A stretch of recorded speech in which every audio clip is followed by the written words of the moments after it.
Good morning. This is One Sober to Another coming to you from Rhineland Falls. I'm in the woods today because I want to tell you a small story about how I became homeless in Baltimore, Maryland. But before I do that, let me just welcome everybody to the channel. If you haven't taken the time to subscribe, do now and hit the like button below. This channel is primarily about sobriety and for people who aren't sober but are curious how to achieve what I've achieved. If you have something you want to comment about, just leave it below as well, and I'll get back to you almost immediately, but sometimes there's a small delay. So I told you everything would only take the time it takes to drink a cup of coffee. So without further ado, I'll go ahead and get into it. My father, he was a very well-defined alcoholic, and him and we didn't agree on certain things, so I decided to leave. I was really young at this time. I was about 14, and he was kind enough to give me $40 and a condom and say good luck, pretty much. So what I did is I jumped on a bus and I headed to Baltimore.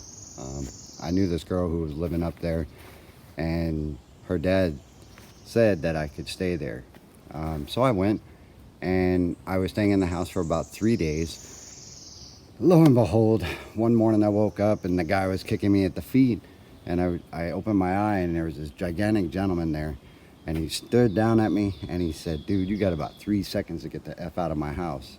And so, yeah, pretty much I did. I took the $40 and I went to the Walmart that was right across the street. I bought a one-man tent, and I pretty much just set that up in the woods. The horrible thing about it, though, is that it was winter time, so everything you see here was pretty much bare.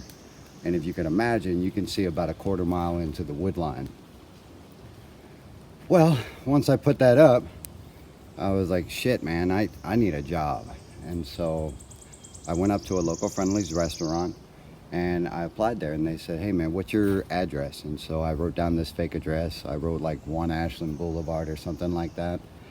And it was completely fake, by the way. They gave me a job. And the beauty about having a job there is you could eat your food off of credit. So everything I made went into getting my next meal. Kind of oddly and ironically enough, like everything in my drinking history, everything that I made went to getting my next drink. I even took it from my family, but that's something we'll discuss a little bit later on. So there I was. I had my job. I was a soda jerk, and a soda jerk is someone who just makes ice creams and things like that. And yeah, that's what I did for food. When I wasn't working, there was a 7-Eleven nearby, straight out of my wood line, and I would go there, and they would say, "Hey, you can't just have this food, or you can't have these cigarettes without paying for them." And I said, let me do some odd work here, and that's how I'll pay you. And so they allowed me to sweep up the floor and everything else, and to also put hot dogs out and things that vendors make and everything else. And I was like, all right, that's cool. So now I know how to get cigarettes. Now I know how to get like random ass food when I don't have my day at Friendly's, because there I was only working a 6-hour shift, so I was only getting 2 meals, and that was pretty much the extent of my paycheck. I told you that I followed this girl up to Baltimore, right? So after her dad kicked me out and I'm living in the woods and everything else, she was still there. So she would come out to my one-man tent in the middle of the woods in the middle of winter and just kind of hang out. She'd bring me packs of crackers and things like that. And I learned all of this from survival as a child. We'll get into that in the next video, but for now I'm just going to continue on about my experience in homelessness and how, I kind of progressed from there into my drinking history. So day by day, working at the Friendly's restaurant, an Army recruiter, he would come by. He would offer me, like a cigarette or, a meal or something like that, just to sit and talk about the Army. So that's exactly what I did. I used him in order to get some other things that I wanted. he kept telling me to join, and he asked me to take the Armed Forces Aptitude Battery Test, which is pretty much to see where you would fit in a job field in the U.S. Army. And so I did, and I scored one of the highest scores that he had seen in quite some time. I had never been arrested up to that point, and for the most part I was drug-free, but not really. So he kept coming around, and he kept asking me to join, and I said, no man, I'm not interested in that. And then I figured out that he had to pay for meals for me to sit with him. Somebody told me it was like $75 a day or something like that they would get back to them from the Army if they fed me in order to talk to me about the Army. So I strung him along as long as I could. I kept coming back, and I kept saying, hey man, we can talk a little more. How about over dinner? So I stretched this dude out every day for pretty much the maximum of what he would get back from the Army. Let's see. So that drug out a little more. Finally, he decided that he was going to give me an ultimatum and say, look man, are you joining or are you not joining? Because pretty much I was sucking all this money every month from him. And I said, you know what, let me think about it a little bit more. And he asked for my address so that he could come by to my house and maybe we could discuss like a job option. So I gave him that fake address, the 1 Ashland Boulevard. Well, him being the savvy guy that he was, he decided to show up. When he showed up, he saw my one-man tent in the middle of nowhere that was yellow and white, beaconing out of the wood line, and he said, oh fuck, this ain't right. And so out of his resources, he got me this giant tent. This tent must have been like a house. It must have been at least 6 to 8 feet tall. Had more than enough room in it. Probably could fit like 5-6 people comfortably. And he also put an army cot, some MREs, which are meals ready to eat, and a flameless water heater, gallons of water, and so on. He also put up a arrow sign on some trees leading up to the tent. So there I was one night, getting ready to leave work. It was dark, it was winter, and I had this little .45 caliber BB gun, and I felt like, you know, something was wrong.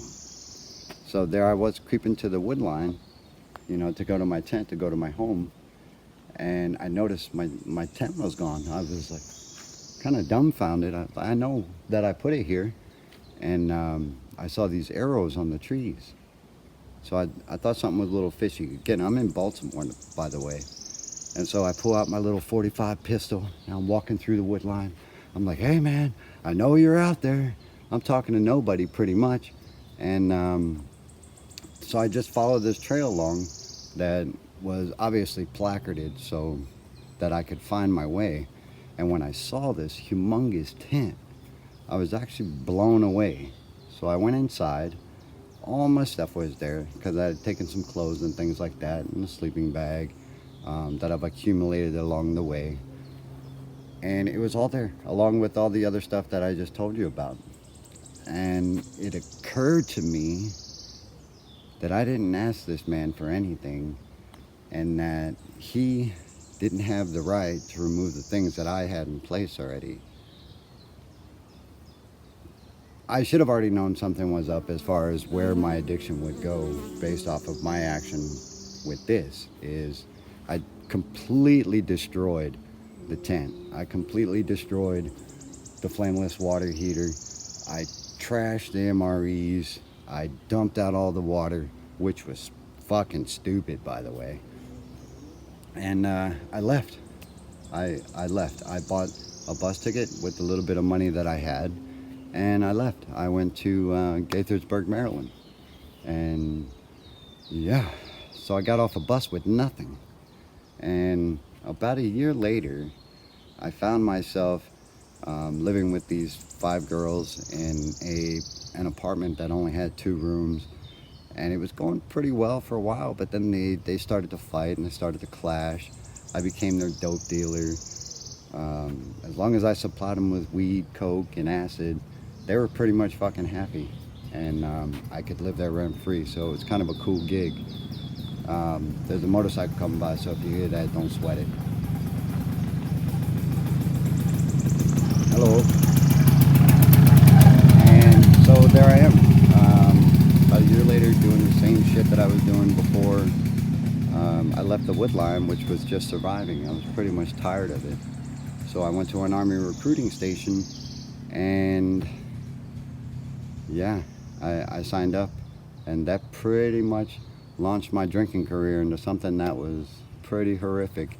And we're going to talk about that in the next video. For now, I just want to end this with anyone who is struggling with alcohol or who is just surviving. Reach out to somebody who can help you, and if they can't help you, reach out to me. You can find me on Instagram, you can hit me up on YouTube.